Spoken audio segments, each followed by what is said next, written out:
Hello and welcome to the webinar today, Maximising Influence and Impact, 10 Sales Lessons for Procurement Professionals. Thank you so much for joining us today. My name is Danielle Goodrick and I'm the Knowledge Product Manager for CIPS, and I'll be facilitating the webinar today on behalf of CIPS and CIPS's knowledge partner, Hayes Talent Solutions. We're so pleased this has been so popular and so many have registered and been able to join us today. So just to confirm, you will be muted throughout the webinar and you'll be given the opportunity to ask questions to the presenters at the end. So if you would like to ask questions, please can we ask that you use the chat facility and we'll endeavour to get through as many as possible at the end. If you do have any issues with sound, please also use the chat facility for the Hayes events team to pick up with you. The webinar today will last between 45 minutes to an hour. It will be recorded and shared by Hayes following the webinar. So our speakers today are Paul Vincent, who's Global Head of Services Procurement at Hayes Talent Solutions, and Sarah Jane Ulridge, who's Regional Director for Asia and Group Head of Corporate Services Procurement for G4S. So just before I hand over to Paul and Sarah Jane to introduce themselves, I'd just like to start by thanking them both so much for their time and doing this webinar today. When we were discussing the format for today, we felt it was really important to provide practical insights from people who'd been in procurement and sales and to give the most balanced perspective and insights. Soft skills are so important in procurement as it's such a core function and integral to all parts of the business, although we continue to see the gap in procurement talent with some of these skills, as you've seen in our latest CIPS Hayes salary guide. So there's a real demand for insights and huge opportunities for people to add value with these core skills. Strong relationship management skills are also key, and those who seem to have the most success master the art of influencing. This not only includes influencing suppliers, but the skill to influence and engage key internal stakeholders with impact, which can often be more challenging, as we all know. So that brings us to today. We've got a great webinar planned with Paul and Sarah Jane, who are going to share their top 10 sell-side insights from sitting on both sides of the fence over the next 40 minutes or so, and then we'll go to questions. So without further ado, I'll now hand you over to Paul and Sarah, and I'll speak to you again later. Thank you. Thanks very much, Danielle, and hello everybody, it's Paul here. And yes, good afternoon everybody, and welcome to this afternoon's event, and I'm Sarah Jane Aldridge. So just picking up on what Danielle said, we very much want this to be a practical session for everybody.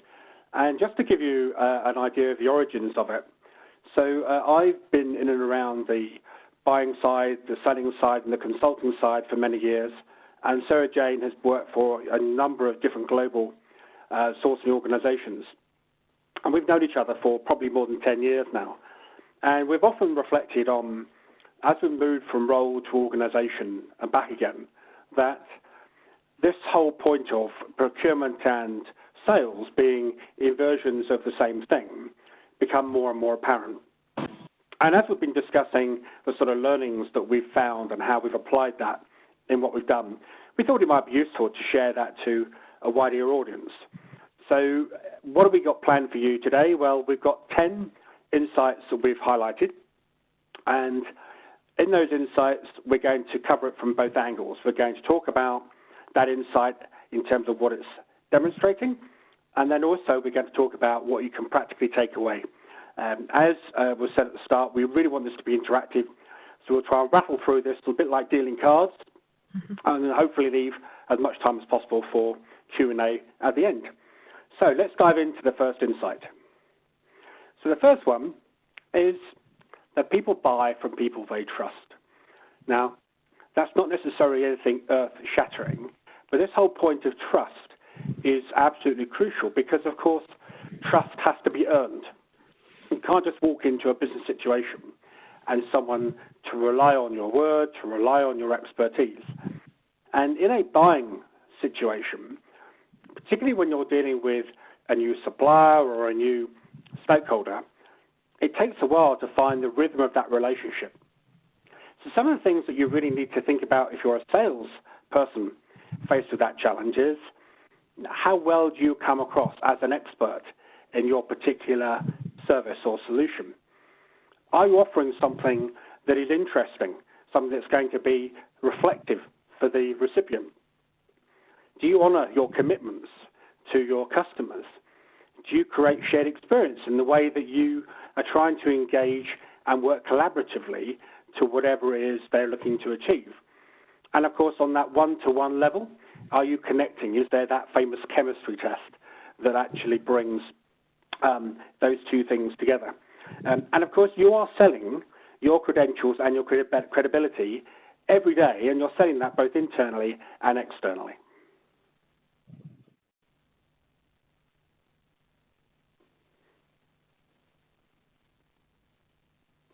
Okay. Sarah Jane? Yes, sorry. Yes, absolutely. Thank you. You're absolutely right, Paul. I think some of the things that you can do to enhance that trust is think about your own persona that you're giving internally and externally, as Paul highlighted. So I see a lot of LinkedIn profiles and people linking into you, and I do take a bit of a quick scan. And my question to everybody is, do you really believe that that best describes you?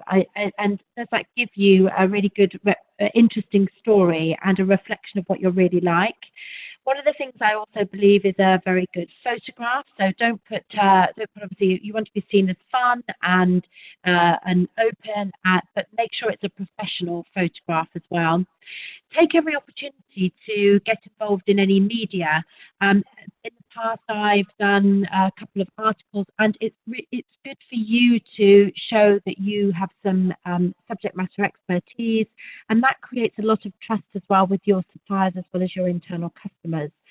And then one of the most important things is about your senior executives. It's very hard to get to know these senior executives, but there's lots of opportunities for you to engage with them.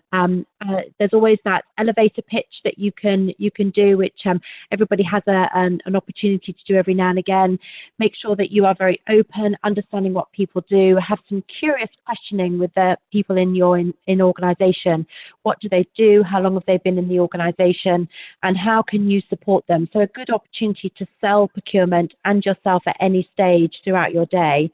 But I think one of the most important things is don't be afraid to ask people to critique your work or what you're doing in your industry or even externally. It helps you grow, and therefore it helps you create the right persona so people do trust you. And salespeople spend a lot of time trying to understand about the organizations that they're selling into, and we should do the same for ourselves and back as well. So, Paul, I think that takes us quite nicely into the second insight when we start talking about our supply base. Okay, thank you. So, yes, so insight number 2, become the customer of choice. Now, if you're a salesperson, you want to become the service provider of choice. And when you're thinking about that, how attractive are you as a proposition compared to the alternatives? Will the return on investment for your customer be proportional to the investment they need to make? Would you actually buy from you if you were the other side of the table? Do you have people in your organization that will have a positive experience of working with you? And of course, will this be a great case study? Will this be a platform for future work? Now flip that on its head, and you've got the situation where, as an organization, you want to be that customer of choice. You want to be the destination for the best talent, for the best service provider, for the best case study. And your role as a procurement professional is to try and support your stakeholders and your organization in becoming that customer of choice. So from a point of view of what you're trying to do when you're influencing and impacting your stakeholders, you want to go further than just the organization and think about you. You work, many of you, in large functional procurement teams. How do you stand out amongst your peers? What makes you the procurement professional that your stakeholders will want to enjoy working with the most? Sarah Jane. And that's a really good point, Paul, because we do and we should enjoy the role that we're playing. And we've got a lot of passionate people in procurement, and we are subject matter experts, and we have to be. I think we have to share that externally with our big supplier of customer of choice. So one of the things I'm really keen of is, do you know your organisation really well? So you do know whether you're looking what value you're going to give as that subject matter expert.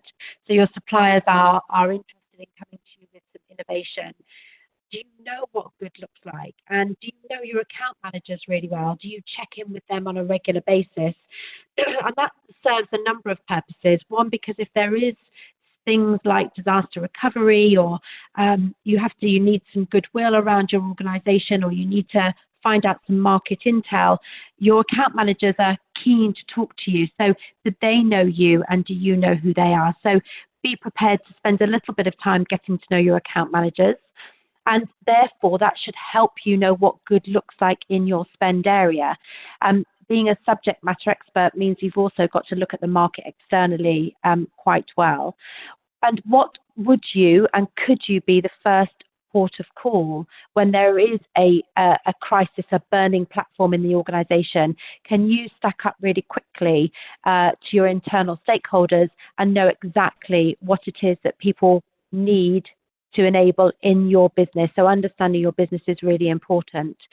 And that's one of the key things in the crisis back in 2008. A lot of procurement people were stacked right in front of the issues, and that helps obviously procurement to make a difference. Okay, so let's move on to insight number 3. This is one of my favourites. There was an American organizational psychologist called Russell Acuff who talked about this idea that there is a difference between a mess and a problem. And he characterized situations in 3 levels. A mess has no defined form and it has no structure. You don't know what you're spending, with whom, on what. You've got no idea of projected demand. You've got no idea of what success looks like to stakeholders. It's a complete and utter mess. A problem has more definition, but there isn't going to be one way to solve it. So, for example, how would you save money across a business landscape that's got numerous different competitive options? Various ways to approach that particular problem, but the problem statement is more defined. And then finally, you have what he called a puzzle, which is something that is much more purely defined, and you've got a specific solution that someone can work out. So how do we go to market in this particular area to this set of customers, and how can we do it in a way that gives us competitive advantage? Now, when you're talking about these things from the lens of how you be more influential and impactful, then you've got to work with your stakeholders to really help them through that point of which something is defined enough to get someone from the supply market to be able to deliver something compelling. So a great procurement professional is going to be a skilled facilitator. But remember, the art of great facilitation is to always define those objectives and success criteria up front. Sorry, Jane. Yeah, so a very good point here. And I think, Paul, you and I have worked a lot in this area when we worked on professional services. So being able to define the business needs and really articulate it so you can actually help the stakeholders to inform and shape their needs. I think that's really important. Also remember, don't be afraid to ask some of those really difficult questions. They're so important, and we sometimes forget that we do have a voice at the table, and we shouldn't be apologising for being at the table. We're there for a very good reason. So think about being part of the business rather than just being centred on what procurement wants to do, which is savings. So link everything back to the business. And I think a very, very good point is when you're doing your events, your sourcing events, have a think about, one, can you link this back to a specific business goal, not just the savings that unfortunately a lot of functions now are measured on, which is a metric and it's the right metric, but is it the metric that you need for your sourcing event to support the business goal? But one other thing that I think is very important in this particular area and this particular insight is simplification. So make sure that you can ask the simple questions and you can find a simple answer back. If you don't understand it, how are you going to be able to support the business in assessing it and then helping solutionize some of their problems and their messes? So that's my takeaway for this particular insight. Okay, well, let's move you on to insight number 4. Now, this one is about obsessing on outcomes, not effort. And to illustrate this, I wanted to share with you something called the consulting parable. Now, if you're listening to this as opposed to watching and listening, then I'm going to read the parable out to you. So a man is walking by a construction site, and he comes upon somebody laying bricks. And he asks the person, "What are you doing?" The worker looks at him and he says, "I'm laying bricks." The man continues walking down the road, and he comes to another worker doing the same thing, and he says, "What are you doing?" And this worker says, "I'm building a wall." He continues one more step down that building site, and he comes to a third worker laying bricks, and he says, "What are you doing?" And that worker turns around to him and says, "I'm building a cathedral." Now, this is how salespeople have to think when they're talking to prospects about how they add value to them. It really isn't about their services, which is laying the bricks. It's about the outcome, building the cathedral. Now, let me illustrate this by using the example of the industry that I'm currently working in. So managed service providers like Hays should not be engaged by procurement professionals to oversee recruitment processes or to access the right talent. They should really be engaged to create competitive advantage for your organization. That's what your internal stakeholders are ultimately going to be tasked with. So, Jane.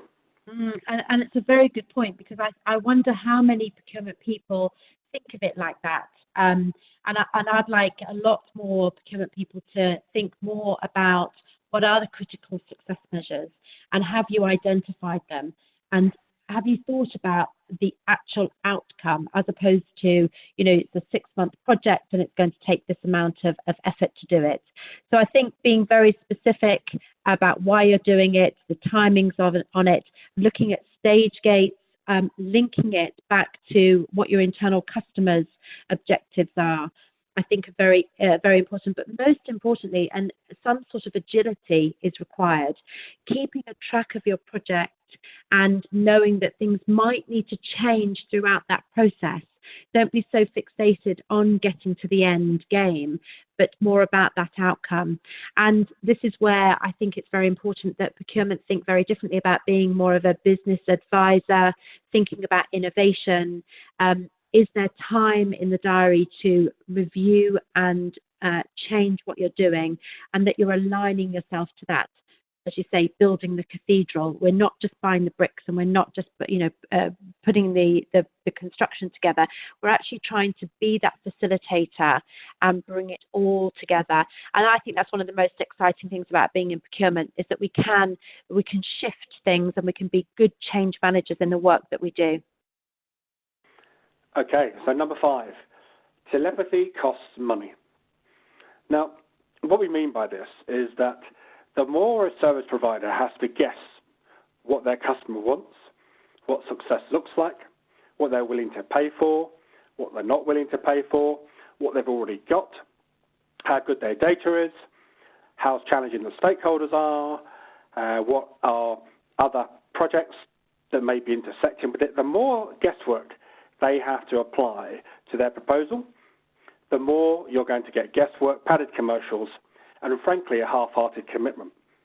And so it's really important that the more you can steer your stakeholders to be as practical as possible and as realistic as possible, the more you're going to get the sort of deal that represents best value for money. And when I was consulting, I would say my personal biggest learning was when I was working with service providers and seeing the thought process they went through when deciding whether or not to respond to an RFP. And it is absolutely true. The more specific their client is, the more interested they're going to be. And you've got a critical role to play in that before going to market. You're right, Paul. And I think I'm very keen on us looking as a collective, and CIPS can certainly help us on this. And that is, do RFPs really help us get to where we want to get to? Because RFPs do cost a lot of money on both sides of the table, and as you quite rightly said, it can pad out the commercials and only give a hearted commitment. So put yourself, when you're doing these RFPs, in the mind of the supplier. So walk a mile in their shoes for a bit. I think it's really interesting. And see if there's a different way in which you can think differently about these things, and challenge your CPOs and your heads of in terms of, how can we engage differently? What is it that we can do differently as a function and as a profession that helps us to get suppliers to win more proposals and get the right suppliers in to win? There's a big cost to serve, I think, adding up all of that and making sure that your suppliers engage really well with your budget holders and your key stakeholders. Don't be a blocker to them. So it's actually going to be very advantageous to you to link those in together. But of course, you've got to give your stakeholders a little bit of support in terms of what they can and can't say, and make sure that, when you're getting them to speak to them, that you're unvalidating some of those assumptions that are being quoted. So give them some clear guidance of how to do it. And I think one of the big things is when you're walking through your RFP, ask yourself, would you want to receive this on a Friday afternoon and they've got a week to respond? Be realistic in what you're asking them to do. I always believe that, if you ask somebody to give something at the close of business on a tender back at a close of business, what is the point in that? You're not actually going to read it. Unless, of course, it's a great big outsourcing contract, then you might have people ready and waiting. But reality is they're few and far between. So be a little bit more, I think, empathic and compassionate about what you're doing, and it is actually giving you back what you really want. So I think that would be my biggest takeaway from here, Paul. Okay, thank you. So 5 down. 5 down, 6 to go. I can't add up. 5 to go. So number 6 is time is a tradable commodity. Now, is it any wonder that, what should I say, is it not fair that suppliers have Christmas too?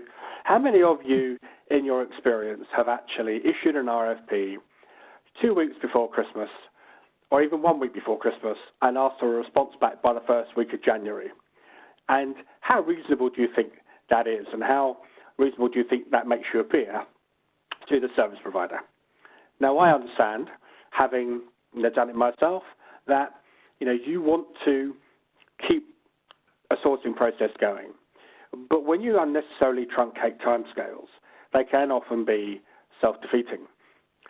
For no other reason than if you're a good service provider and a successful service provider, you are going to be busy.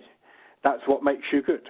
And so being able just to drop everything to respond to something that may be artificially truncated actually doesn't really create that environment for success.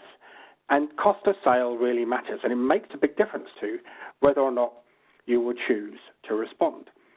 And I have to say, the biggest blind spot that I think many budget holders and procurement professionals do have is believing that every company they deal with wants to sell to their organization. It's not a case that the shorter time you give them, the more hungry they're going to demonstrate they are. Because if they have to drop everything, then they may well be letting down one of their other clients to do so.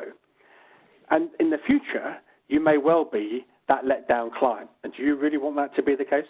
Sarah Jane. And again, it's really taking on from the previous insight, Paul. I think one of the other things I'd add to that is, are you using some clear, simple English when you're doing your RFPs as well? We still do need RFPs. I think it should change slightly, but are you actually just creating this massive, great, big, complex RFP? And is an RFP really valid? More and more, I'm seeing a lot of innovative ways in which to do your analysis.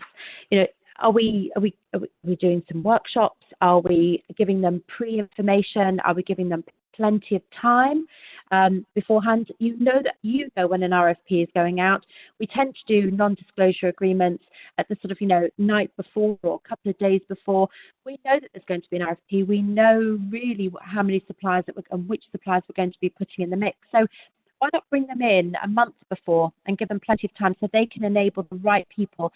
Ultimately, it's a little bit like a job interview. You want to have as much success opportunity to be successful and to be set up for success as anybody else. So why not use some supplier events? Why not do some webinars and get the internal customer to talk about what they want?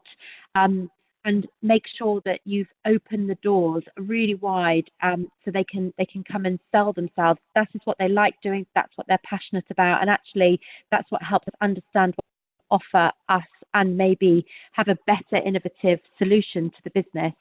So the simple English bit is the biggest takeaway for me. But also then ask yourself, do you really need 200 questions? At this stage in the process is 10 to 15 enough for you to decide whether they're going to go through to the next phase. And then you can ask another 10 or 15. So you could actually break up your RFPs and make them more meaningful as you're going through the process. But I think my issue here, I think, is more about, are you doing more than just an RFP, or is it just an RFP that you need? And if you do need more, think differently, think a bit more innovatively. That would be my advice to people who are doing quite a lot of this on a day-to-day basis. Okay, thank you. So, number 7, be wary of over-negotiating. And in particular, those artificial tactics then can do nothing other than destroy value. One of the examples of this I always use is those people who will agree a price and a commercial structure, and then the day before the contract is due to be signed, they will ring up the lead salesperson. They'll say, you know what, we were almost there, but I've just had a word with the finance director, and he says, if you can just give a little bit more, then that'll make all the difference. And you've basically made that up because you know the FD hasn't done that, but you think, actually, I can push just that little bit more. And that little bit more might take you over the tipping point between what represents a good sale to a service provider and a complete albatross. Will make the difference between the quality of the people that they put on the project, will make a difference to the level of investment they may make in innovation going forward. And it will certainly make a difference to their degree of flexibility if anything doesn't start out correctly.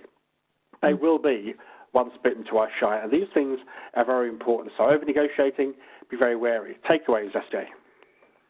Yeah, so I think, we do like a little bit of negotiation, don't we?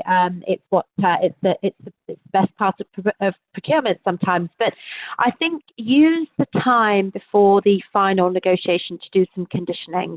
I think about conditioning your suppliers and your internal customers. And yes, absolutely, Paul, you're right. Don't make it a sport. There is a tipping point. Is that the BAFO? And maybe go in straight for a BAFO. Do you need an elongated negotiation process?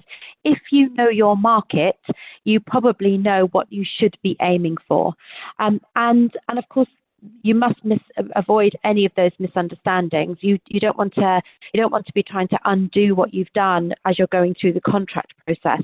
So again, making sure that you spend enough time through the process to avoid those understandings, and that definitely helps to build and maintain a rapport between you and the supplier.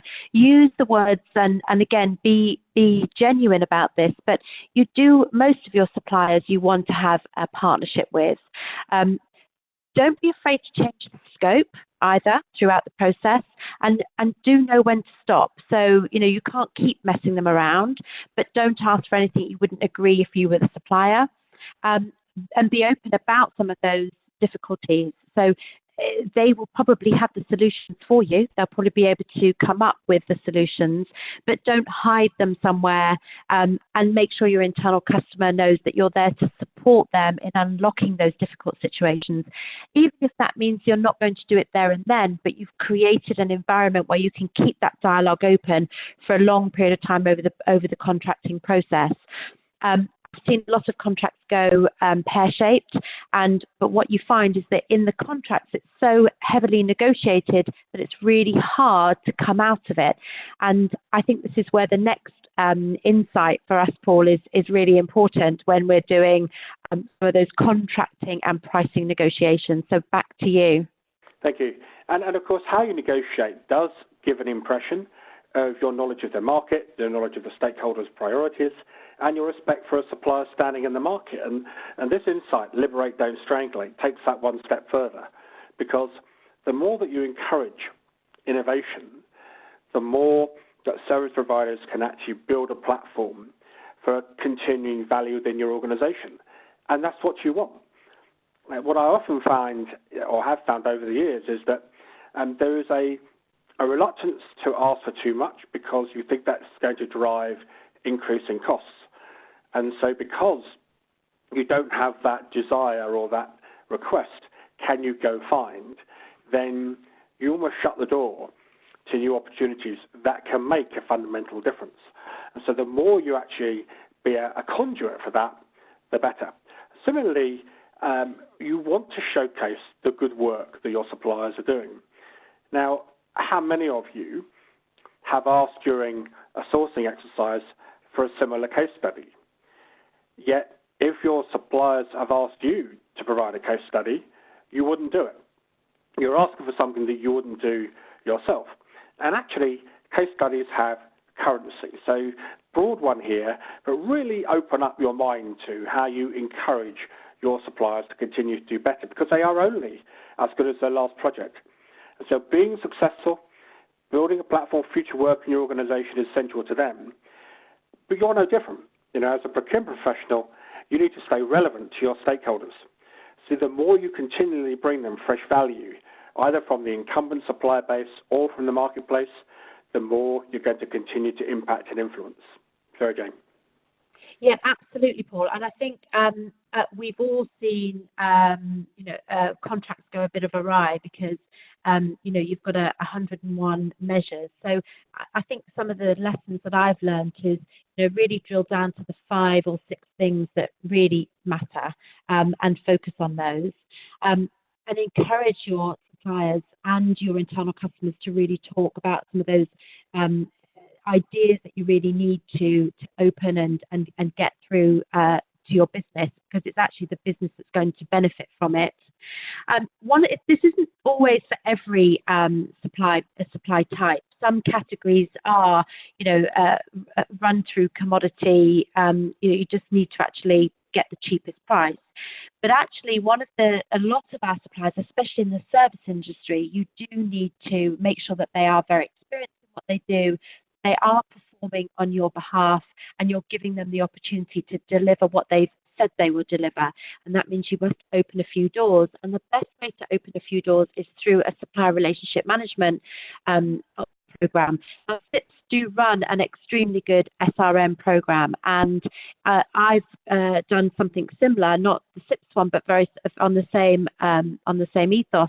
And the value that you can get out of SRM and leaving something on the table at the end of the negotiation, maybe some R&D or some goodwill opportunity, really, really does add value to the right categories. So don't be afraid to leave something on the table, but develop an SRM program, because you'll get better operational efficiency, you'll get more goodwill, you'll get higher performing teams, you might get them into a gamification environment, and those are the things that you really need for some of your categories to really make it work in your business.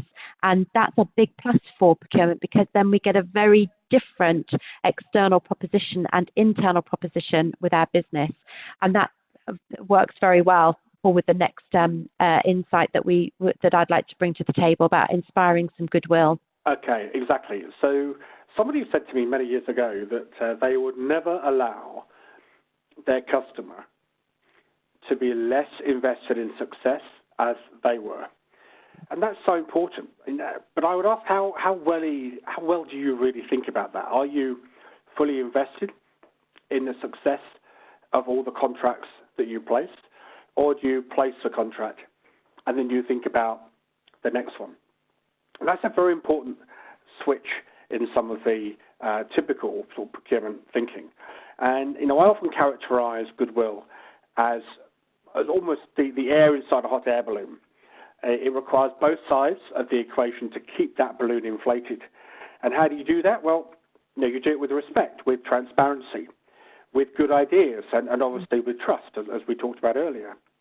So when it comes to stakeholder relationships, the same is absolutely true. You have to think about how do you continue to not just bring them value, also to stay on top of their challenges and their objectives within the organisation.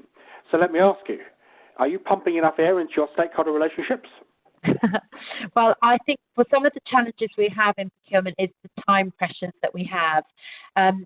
Procurement professionals are becoming, our skill sets have to be broader and broader. We're getting more involved in, I'm sure everybody will, take another deep breath after GDPR for IR35, and it goes on and on and on.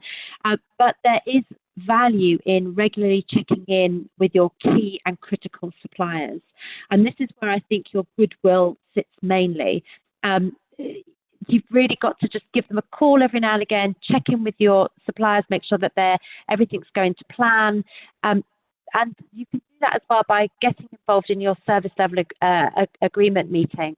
You don't have to be there for the whole lot, but there's always an opportunity for you to sit in for half an hour and just sit there and hear how things are going and be curious in your questioning about, is there any particular challenges that we really need to be thinking about now? Because the life cycle of the contract, 3 years, it's such a short period of time in reality. And if it does go pear-shaped, it needs adjusting very, very quickly. And that's where your supply development tools come in. So if you do get any flicker that actually there are some challenges to be had, then get yourself involved and you can inspire goodwill in different ways. It could just be about relationship. It could be about getting to know the business better. It could be about having an audience with, your product managers or your brand managers or how that contract relates to your end service. And that will also help your suppliers to stand out from the crowd as well. Ultimately, it's the same as a performance review for yourself. You want to be critiqued. You want to hear feedback. You want to know how you can do better. And actually, I think the goodwill comes in more than just giving the case studies and going to events and understanding and peer-to-peer networking. I think it's a lot more than that. It's maybe even looking at them stacking up for awards on behalf of the work that you're doing. So it does take a bit of time. I'm not saying that we can always do this, but where you have any critical or key suppliers, I'd highly encourage to inspire that goodwill, Paul. Okay, thank you. And last but not least, it's your difference that makes the difference. And really what we mean by that is that the running theme for the previous 9 insights is that you can know these things, but it's how you apply them that really matters. So be that trailblazer. Make sure you're keeping people informed all around the table, stakeholders, suppliers, potential suppliers, new stakeholders, colleagues, peers in other organizations. The more you actually build that ecosystem and actually push against it, then the more you're going to stand out as an individual that is a great person to deal with if you're an external provider, and a great person to deal with if you're an internal stakeholder. Be that go-to person. Think about when people move across your organization, what can you share with them about some useful intelligence they may not otherwise know that you have? So knowing is not the same as applying, and it's your mentality, it's your energy, your commitment, and obviously your desire to make things happen. These are the things that are going to make a difference. I agree with you, Paul, but I think it does actually go a little bit deeper than that. So I think tracking the market and staying informed with some new initiatives, but also have how many procurement people, when the annual audit report comes out, reads it. See what other functions are doing. What is their objective for the next year? Be ahead of the curve, not just with the external market, but with your own organisation. Attending and speaking at industry events, I think that's really powerful. You've got a lot of intel in one room that you can get round to very, very quickly. You don't have to go to them all, but if you go to some key ones, a couple every year, you'll be amazed at how much information you gather and how things change in your industry that you can bring back to the table, and that will definitely help you make a difference. And remember, ultimately, all of this difference is only going to help you personally do a better job, improve on your career prospects. But I think also keep a track of what's going on internally. So there's always new executives that are coming into the post. Get in there, go and introduce yourself, tell them what you've done, and see what they want to do. They may be changing your organization. They may want to make some differences, and they will need your help. And wouldn't it be great if they came to us to do that? And then always think about your own continuous improvement. I'm a big fan of all of the books, psychology books on helping you change your behaviors for the benefit. And I think that also helps you make a huge difference with the people that you work with and your own professional improvement. So that's helped me significantly in the past, Paul. Okay, thanks, SJ. And you and I did have a lot of fun, didn't we, pulling all this material together. Okay. And we really wanted to finish, before we go into the questions, with something that demonstrated that we live and breathe this last insight. And so and it's showing our age, but we've probably got a combined experience of being in and around procurement of more than 50 years. And we have never, ever seen a Winston Churchill quote applied to procurement. So we thought there's always a first time. So this is the quote that we really like, and we think does make a good wrap around these 10 insights. Success is never final. Failure is never fatal. It is courage that counts. And procurement and being a successful procurement professional is often about courage. It's often about driving change. It's often about suggesting things that haven't been done before. It's often about trying to encourage your stakeholders to think about new sources of supply and to think about new types of a commercial structure.